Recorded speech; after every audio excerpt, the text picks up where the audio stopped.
Om Swastiastu. Selamat pagi anak-anak. Sekarang kita akan mempelajari tema 4 subtema 2. Pada tema 4 subtema 2 ini kita akan membahas tentang muatan bahasa Indonesia, yaitu isi atau makna dan amanat pada pantun. Di subtema 1 juga sudah kita pelajari ya. Isi atau makna pantun itu adalah tujuan dibuatnya pantun tersebut. Jadi isi pada pantun itu terdapat di baris ketiga dan keempat. Amanat pantun itu adalah pesan atau nasihat yang ingin disampaikan melalui pantun. Kita baca contoh pantun yang ada di bawah ini. Sore hari berawan jingga, jelas terlihat di atas bukit. Jika kesehatan tidak dijaga, tubuh akan mudah sakit. Isi atau makna pantun di atas adalah jika kita tidak menjaga kesehatan, tubuh itu akan mudah sakit.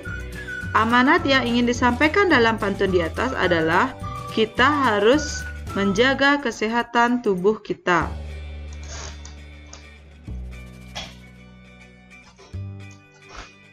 Kita sudah mempelajari tentang pantun. Ada syair lagi anak-anak. Syair itu apa? Syair itu sama seperti pantun, yaitu merupakan puisi lama.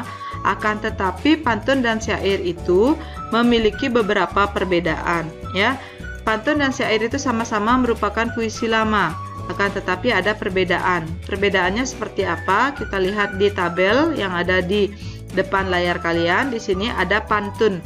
Pantun itu dalam satu bait terdiri dari 4 baris atau 4 lari.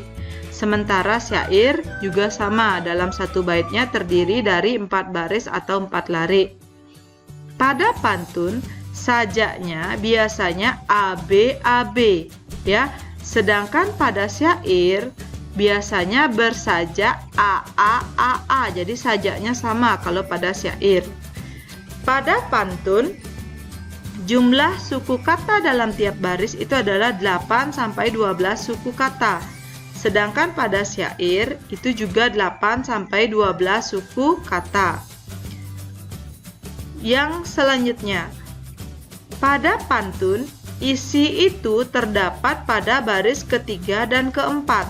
Sementara pada syair dari baris pertama sampai baris keempat merupakan isi. Jadi tidak ada sampiran pada syair. Kita lihat perbedaan antara pantun dengan syair di sini anak-anak ya. Jadi pantun di sini kalian bisa lihat di kotak yang berwarna biru ya. Tinggi kokoh berdiri gagah, tumbuh besar si pohon jati.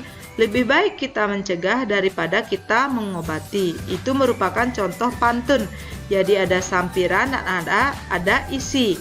Sajaknya di sini sama dengan yang ketiga yaitu kemudian pohon jati I, kemudian yang baris keempat I. Jadi baris pertama sama dengan ketiga, baris kedua sama dengan keempat. Sajaknya AB. Kita lihat sekarang syair anak-anak. Ya, syair itu yang berwarna orange. Jagalah kesehatanmu, jagalah makananmu, agar selamat hidupmu hingga di hari tuamu. Nah, kalian lihat di sini sajaknya kalau dilihat dari suku kata hampir sama dengan pantun ya anak-anak. Kalau dilihat dari isinya ya, jadi dari baris pertama dengan baris sampai baris keempat itu semuanya memiliki makna. Ya, atau semuanya kata-katanya itu bermakna. Oleh karena itu dari baris pertama sampai baris keempat ya itu merupakan isi semuanya, tidak ada sampiran. Kalian lihat juga di sajaknya anak-anak, bunyi terakhirnya di sini mu, di sini juga mu. Yang baris ketiga juga mu dan baris keempat juga mu. Berarti sajaknya adalah AA ya. Itulah perbedaan antara pantun dengan syair. Kemudian selanjutnya kita akan mengetahui bagaimana atau apalah saja langkah-langkah yang bisa kita lakukan untuk membuat ya sebuah pantun. Yang pertama tentu saja kalian harus menentukan tema pantun yang akan kalian buat. Apakah pantun itu tentang kesehatan, tentang lingkungan, tentang olahraga, atau tentang misalnya tentang pendidikan dan lain sebagainya. Kalian tentukan temanya terlebih dahulu. Kemudian yang kedua, kalian menentukan jenis pantun yang kalian akan buat. Apakah kalian membuat pantun berdasarkan isinya atau kalian membuat pantun berdasarkan usianya? Silakan kalian pilih terlebih dahulu. Kemudian yang ketiga, buatlah bagian isi pantun terlebih dahulu anak-anak ya. Jadi walaupun isi itu ada di baris ketiga dan keempat, itu yang kalian buat terlebih dahulu. Selanjutnya baru kalian menambahkan bagian sampiran pada pantun ya. Jadi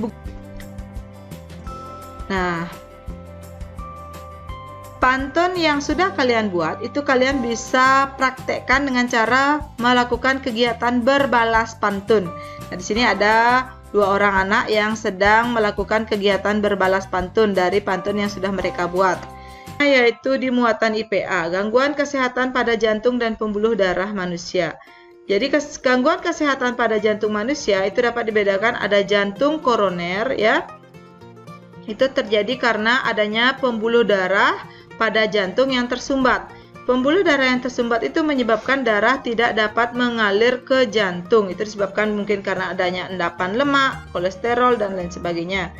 Kemudian yang kedua ini ada varises anak-anak. Jadi varises di sini ya, itu kalian lihat di gambar kakinya ya. Jadi terjadi pembengkakan ya pada pembuluh balik yang ada di daerah kaki, sehingga terlihat pembuluh darahnya seperti ini keluar ya anak-anak ya, kelihatan seperti pembuluh darahnya. Nah, selain ada jantung koroner dan varises, ada juga penyakit hipertensi, yaitu penyakit tekanan darah tinggi. Hipotensi yaitu penyakit tekanan darah rendah ya. Ini merupakan penyakit ya yang harus dihindari oleh setiap orang ya. Nah, untuk mengukur seseorang itu memiliki tekanan darah tinggi atau tekanan darah rendah, bisa menggunakan alat yang disebut dengan tensimeter, yaitu alat untuk mengukur tekanan darah. Ada juga stetoskop, alat untuk mengukur denyut jantung, dan elektrokardiograf, yaitu pengukur denyut jantung yang lebih spesifik ya. Jadi gangguan kesehatan pada darah manusia yaitu dapat disebabkan karena 2 faktor, ada keturunan dan non-keturunan. Keturunan misalnya adalah hemofilia, yaitu kelainan pada seseorang dengan ciri aliran darah sulit terhenti ketika luka. Ini terjadi karena trombosit atau keping-keping darahnya rusak. Kemudian ada talasemia, kelainan pada seseorang dengan ciri sel darah merah itu berbentuk seperti bulan sabit. Kalau non-keturunan misalnya anemia, yaitu karena kelainan kekurangan sel darah merah, itu menyebabkan penyakit 5L ya, lemah, letih, lesu, lunglai ya. Kemudian ada leukemia, kelainan karena kelebihan sel darah putih. Ada juga penyakit demam berdarah. Kalian bisa lihat di sini ya, ada nyamuk demam berdarah ya. Itu disebabkan oleh nyamuk Aedes aegypti. Itu biasanya berwarna putih hitam ya, biasanya menyerang pada siang hari ya. Kemudian selanjutnya, bagaimana cara kita untuk memelihara atau menjaga kesehatan organ sistem peredaran darah. Interaksi sosial dalam pembangunan sosial budaya. Jadi pembangunan sosial budaya itu adalah suatu proses perubahan sosial budaya yang bertujuan untuk meningkatkan taraf hidup masyarakat. Ada juga di sini pembangunan dalam aspek bahasa sebagai identitas bangsa. Jadi bahasa Indonesia itu diajarkan di sekolah-sekolah, seperti kita sekarang mempelajari pelajaran bahasa Indonesia. Bahasa Indonesia itu juga digunakan di sekolah sebagai percakapan sehari-hari ya. Kemudian bahasa Indonesia itu dikembangkan oleh pemerintah. Bahasa daerah digunakan sebagai kekayaan bagi bangsa Indonesia ya. Pembangunan dalam aspek adat istiadat dan tradisi itu bertujuan untuk melestarikan adat istiadat di suatu daerah, melaksanakan norma-norma yang terdapat dalam suatu adat istiadat. Pembangunan dalam aspek interaksi dengan alam itu bertujuan untuk yang pertama yaitu mengolah sumber daya alam, yang kedua yaitu membangun sarana dan prasarana. Interaksi dalam bidang pendidikan itu ada 4 macam anak-anak, yaitu interaksi antara siswa dengan siswa, misalnya si A dengan si B ya,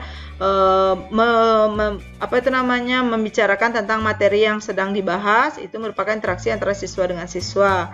Interaksi siswa dengan sumber belajar, misalnya siswa itu mencari materi dari berbagai sumber yang ada di buku pelajarannya, ya. Kemudian interaksi siswa dengan guru, misalnya ada siswa yang tidak mengerti dengan penjelasan guru, siswa itu akan bertanya, itu merupakan interaksi siswa dengan guru. Yang keempat yaitu interaksi siswa dengan lingkungan. Tanggung jawab sebagai warga masyarakat dalam pengambilan keputusan. Jadi jika terdapat permasalahan di dalam masyarakat, ya itu bisa diselesaikan dengan cara musyawarah. Musyawarah itu tujuannya adalah untuk mencapai kata mufakat. Di sini ada beberapa orang anak yang sedang melakukan kegiatan musyawarah karena menemukan berbagai permasalahan. Akan tetapi jika kata sepakat atau mufakat itu tidak tercapai melalui musyawarah, bisa dilakukan pemungutan suara atau voting, yaitu pengambilan suara terbanyak. Kemudian yang kedua melalui aklamasi atau penunjukan langsung, ya. Nah, tanggung jawab siswa di lingkungan sekolah. Apa saja tanggung jawab siswa di lingkungan sekolah? Yang pertama, pasti kalian harus belajar dengan tekun, menjaga kebersihan sekolah, mengikuti acara di sekolah, misalnya upacara bendera atau lomba antar kelas, dan berperan serta dalam pemilihan ketua kelas. Di sini kalian lihat ada gambar anak-anak yang sedang membersihkan ruangan kelas. Ya, mudah-mudahan pandemi cepat berlalu, kalian bisa kembali ke sekolah, kemudian kalian bisa melaksanakan tanggung jawab kalian di sekolah, ya. Nah, tanggung jawab dalam melaksanakan tugas. Jadi, piket kelas itu merupakan salah satu tanggung jawab kelompok. Setiap anggota kelompok melakukan tugasnya masing-masing. Tugas tersebut harus dilakukan dengan sungguh-sungguh. Itu baru namanya orang yang bertanggung jawab, ya. Kita lanjut ke muatan SBDP anak-anak. Properti, tata rias, dan busana dalam tari kreasi daerah. Kalian lihat di sini di gambar layar kalian itu ada tari kuda lumping. Properti tari yang digunakan itu adalah kuda lumping beserta tata rias dan busananya. Ada menggunakan cambuk juga di sini anak-anak, ya.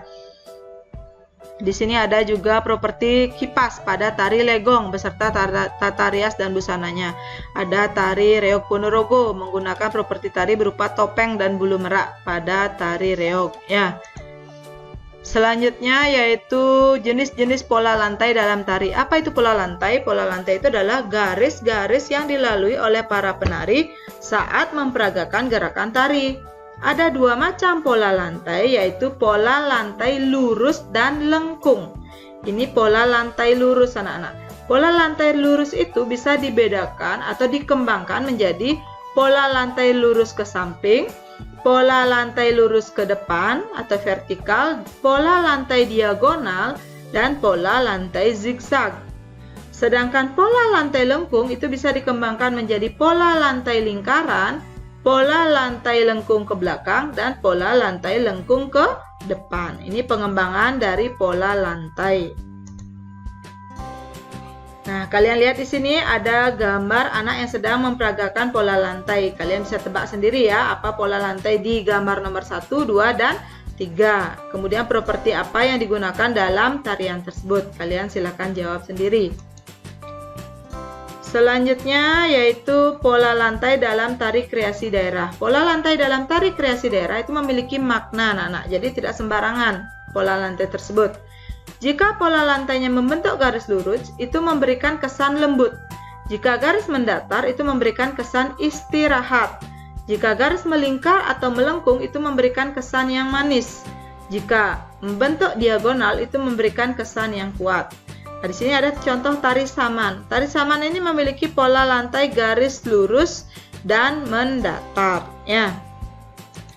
Nah, demikianlah anak-anak penjelasan singkat Bu Guru di tema 4 subtema 2 kali ini. Mudah-mudahan apa yang Bu Guru jelaskan tadi bisa kalian pahami dengan baik. Jika ada kalian yang masih belum pahami atau mengerti, boleh tonton video ini berulang-ulang, atau kalau belum paham juga boleh tanyakan kepada Bu Guru. Akhir kata Bu Guru tutup dengan para mesanti. Om Santi Santi Santi Om.